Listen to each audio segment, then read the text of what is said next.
శ్రీ గురుభ్యో నమః. ఓం ద్రాం దత్తాత్రేయాయ నమః. ఓం ఘం గణాధిపతియే నమః. అందరికీ నమస్కారం అండి.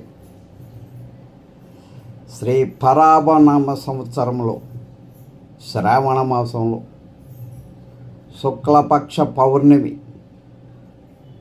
అంటే శుక్రవారం నాడు శతభిష నక్షత్రం నందు అంటే 28/8/2026 ఉదయం 8:04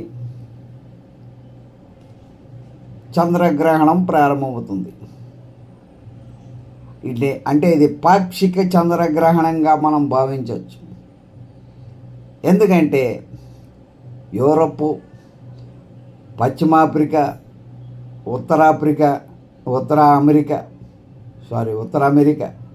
దక్షిణ అమెరికా, పసిఫిక్, అట్లాంటికా మహాసముద్రాలు, ఇండోనేషియా, అర్జెంటీకా ప్రాంతాలయందు ఈ గ్రహణ ప్రభావం, ఈ గ్రహణం కనిపించడానికి అవకాశం ఉంది.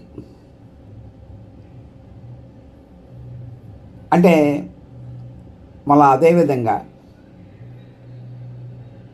మనం ఆలోచిస్తే కనుక ఇది ఉదయం 8:04 ప్రారంభమైన ఈ గ్రహణం రాత్రి 9:42 వరకు గ్రహణం విడుదలవుతుంది.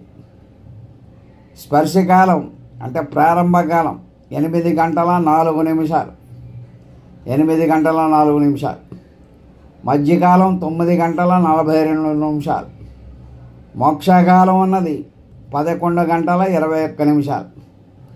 అత్యంత పుణ్యకాలం అన్నది 12:21. ఈ గ్రహణం శతభిష నక్షత్రం వారు అంటే ముఖ్యంగా కుంభరాశి వారు ఈ గ్రహణాన్ని చూడకూడదు. అలాగే మేషం, కర్కాటకం, వృశ్చికం, ధనుస్సు రాశి వారికి శుభకరంగా ఉంటుంది. మీనము, మిథునము, సింహము, తులారాశి వారికి మధ్యస్థంగా ఉంటుంది.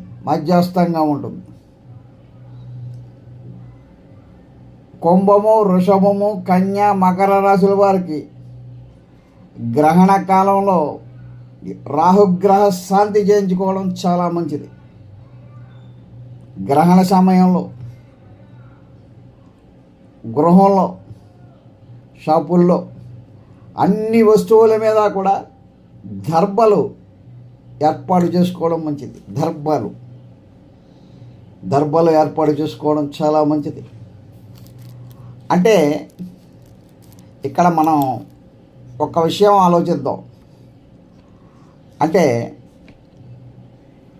చంద్రుడి సంచారం కారణంగా అంటే ఆగస్టు 29 శనివారం రాత్రి, ఆగస్టు 25 మకర రాశిలోకి వస్తాడు.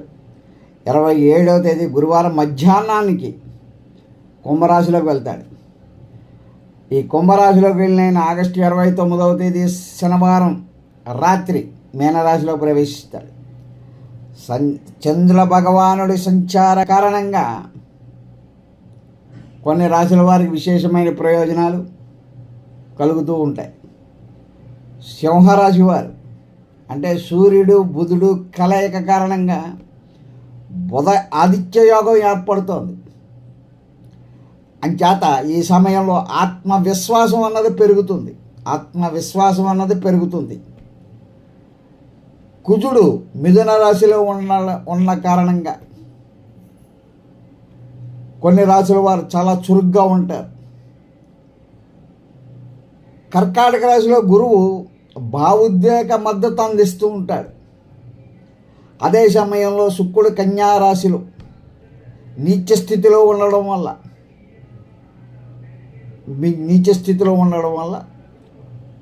అంటే కొన్ని చికాకులు ఏర్పడడానికి అవకాశం ఉంటుంది.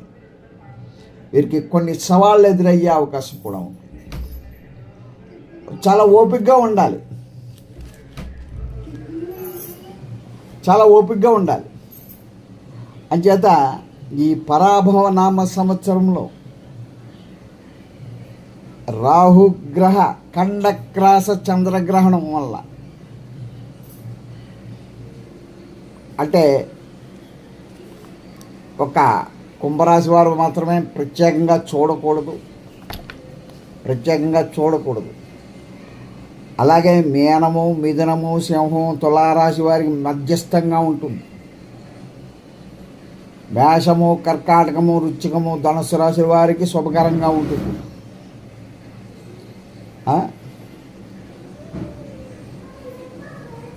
కుంభము, వృషభము, కన్య, మకర రాశుల వారికి ఈ గ్రహణ కాలంలో శాంతి ప్రక్రియ చేయించుకోవడం చాలా మంచిది. ఇది